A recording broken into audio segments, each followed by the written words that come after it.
ত্রয়োদশ সংসদের প্রথম অধিবেশনেই রাজনৈতিক উত্তেজনার ঝড় বইল। রাষ্ট্রপতি মোহাম্মদ শাহাবুদ্দিনের ভাষণকে ঘিরে প্রতিবাদ জানিয়ে ওয়াকআউট করলেন জামাত জোটের সংসদ সদস্যরা।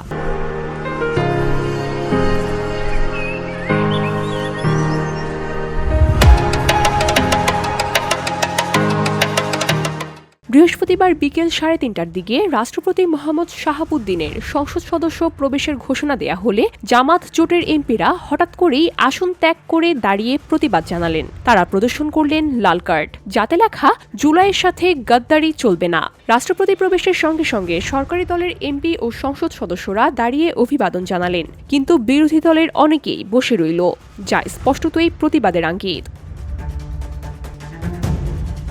এর কিছুক্ষণ পর সংসদ কক্ষে জাতীয় সঙ্গীত বাজতে শুরু করলে স্থানীয় সরকার মন্ত্রী মির্জা ফখরুল ইসলাম আলমগীর সহ অন্যান্য কর্মকর্তারা সদস্যদের দাঁড়ানোর জন্য আহ্বান জানালেন। এ সময় কেউ কেউ দাঁড়ালেও কিছু সদস্য বসে থাকেন। জামাত জোটের সদস্যরা এ সময় নীরবে দাঁড়িয়ে উপস্থিত ছিলেন, কিন্তু প্রতিবাদের আঙ্গিক বজায় রেখেছিলেন। এরপর রাষ্ট্রপতি মোহাম্মদ শাহাবুদ্দিনের বক্তব্য শুরু হলে বিরোধীরা উচ্চস্বরে স্লোগান দিতে থাকেন। এক পর্যায়ে তারা অধিবেশন কক্ষ ত্যাগ করেন।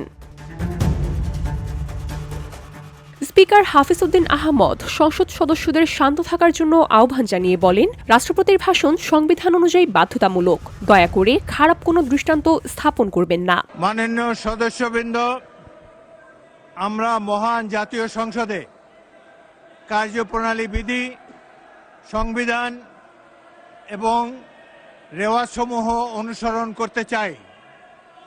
আপনারা এখানে কোনো খারাপ প্রেসিডেন্স উত্থাপন করবেন না।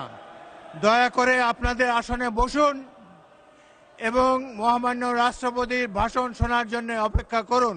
তবে তার আহ্বানকে অমান্য করে বিরোধীরা স্লোগান দিয়ে বেরিয়ে যান, যা প্রথম দিনের অধিবেশনকে করে তুলেছে অস্থির ও বিতর্কিত। প্রসঙ্গত, প্রথম দিনেই রাষ্ট্রপতির ভাষণের সূচি প্রকাশের পর থেকেই জামাত জোট প্রকাশ্যে বিরোধিতা করে। এরপর হঠাৎ করে এই প্রতিবাদ রাজনৈতিক উত্তেজনার নতুন মাত্রা যোগ করল। এখন প্রশ্ন, প্রথম দিনেই রাষ্ট্রপতির সংসদ সংঘর্ষের এই দৃশ্য কেবলই কি শুরু, নাকি আরও বড় কোনো রাজনৈতিক ঝড়ের পূর্বাভাস?